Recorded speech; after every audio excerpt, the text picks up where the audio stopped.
Welcome to this explainer on behalf of Forge College. So, if you've been following along with our track on transitioning from EVM to Solana, you know we've been deep in this whole security mindset shift, right? Specifically comparing EVM vulnerabilities with SVM pitfalls. In our previous explainer, we dug into control flow and transaction composition vulnerabilities. Well, today, we are tackling a brand new module, misuse of decentralized protocols and risk patterns.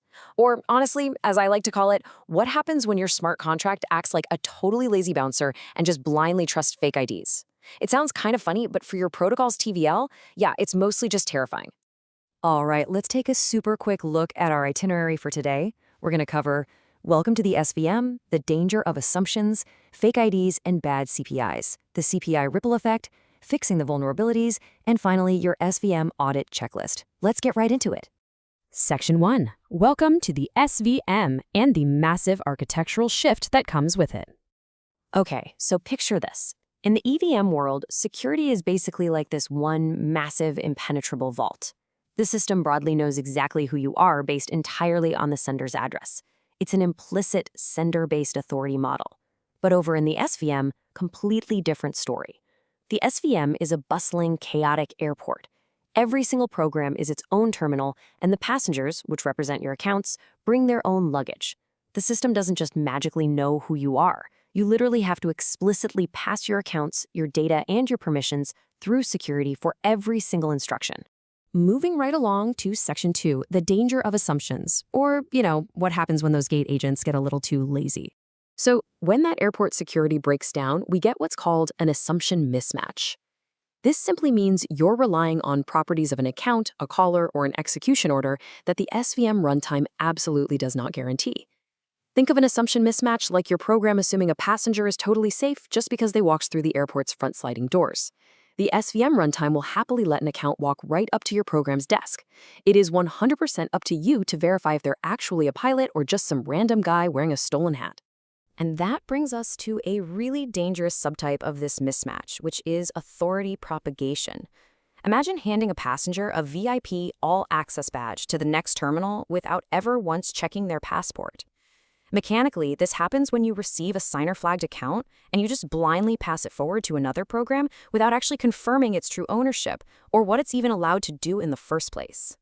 Section 3. Fake IDs and bad CPIs. Focusing on the cross-program invocation.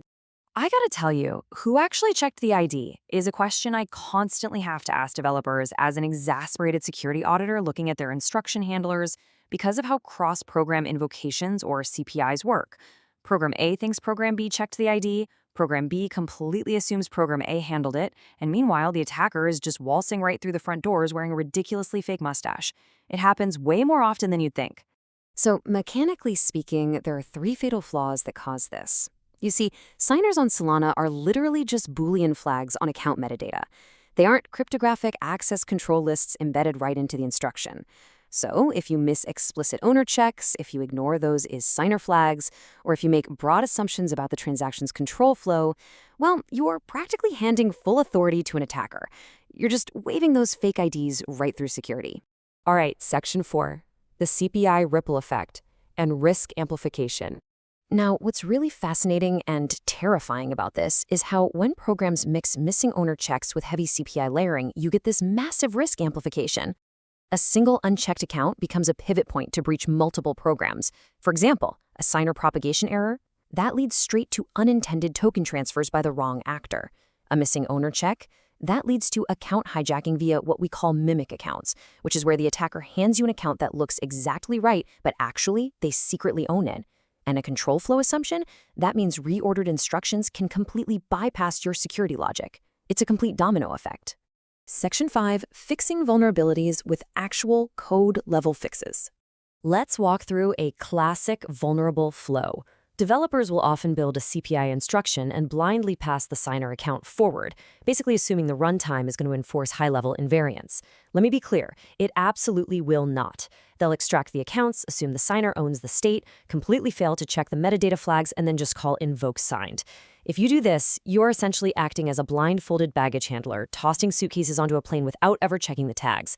Not great. To stop this, before you build that CPI, you have to take off the blindfold and act like the strictest TSA agent ever. You must explicitly verify the signer flag, the owner public key, and the PDA seeds. Actually write the code that checks is_signer. Verify that the owner matches your exact expected public key. And a huge rule of thumb, never ever pass raw signer accounts to callees unless their interface explicitly documents and revalidates that authority. Section 6, your SVM audit checklist. Let's get you a prioritized action plan.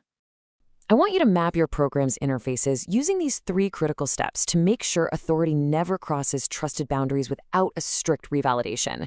First, validate facts, not assumptions, meaning assert that metadata. Second, treat every single CPI as an authority-expanding event. You want to minimize the accounts you pass forward. And third, map out your state footprint. You need to detect overlap so you can see exactly where vulnerabilities might be hiding across your composed programs. If you take absolutely nothing else away from this explainer, please let it be this exact maxim. Validate facts, not assumptions. Seriously, print it out, put it on your wall. The runtime is not going to hold your hand here. You have to look at the explicit account objects, verify the flags, verify the ownership, and validate the facts yourself. So I'll leave you with this question to chew on. Will your next CPI expand authority or enforce it? As you think on that, I highly encourage you to visit forge.college to learn more about Web3 security and get ready for our next explainer where we'll be diving into mitigation principles. We're going to take all these vulnerabilities and map out exactly how to build really robust defenses across both EVM and SVM architectures. Thank you so much for joining me on behalf of Forge College, and hey, keep validating those facts.